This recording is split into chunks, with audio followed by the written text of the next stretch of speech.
your connection in Southern Oregon and Northern California. This is News 10 at 6. Good evening, I'm Trish Close. I'm Rick Tillery. Thanks for joining us. The murder of David Grubbs is being revisited almost a year after investigators first found his body. Today, investigators executed 3 search warrants in the case. News 10's Whitney Clark is live on talent with tonight's top story at 6. Whitney?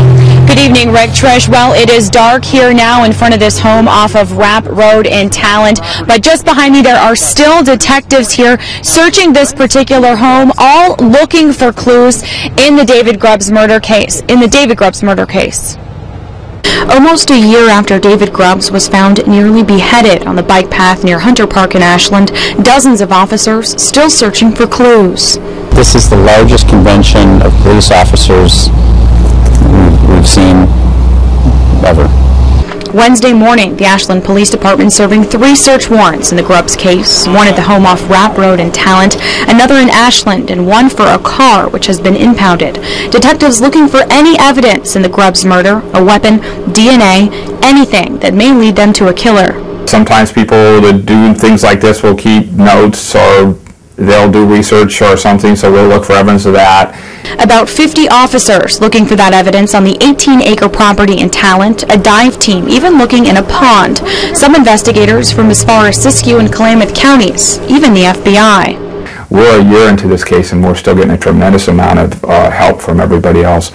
And the FBI doesn't normally get involved in local investigations. They've been extremely generous with their time in this. News 10 spoke to a friend of the property's owner. He didn't want to go on camera, but says he's known the family for 15 years. He called the homeowner, who was not home at the time, to tell him about the search.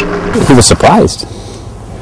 But he did know that that he was expecting a team out, but he didn't have any idea that there were so many people coming. That search team making it very clear warrants do not mean anyone who lives on the property was involved in the murder. Frequently we will search residences because we believe there might have been evidence that someone was passing through, not necessarily because the person that living at that residence is actually involved in the case directly. Chief Holderness not too long ago, and he says they do plan on staying at this particular home off of Rapp Road for the rest of the night, and they will have people back here tomorrow because they have not finished searching the pond here. Now, Holderness did say this isn't the first time they have served search warrants in this case. In the search warrants they have served previously, they did help rule suspicious people out, but they cannot tell us necessarily any of the details from these 3 warrants today. Now, we're going to continue to update this story as we get more information. You can always head to KTVL.com for more. Covering your news live in Talent, Whitney Clark, News 10.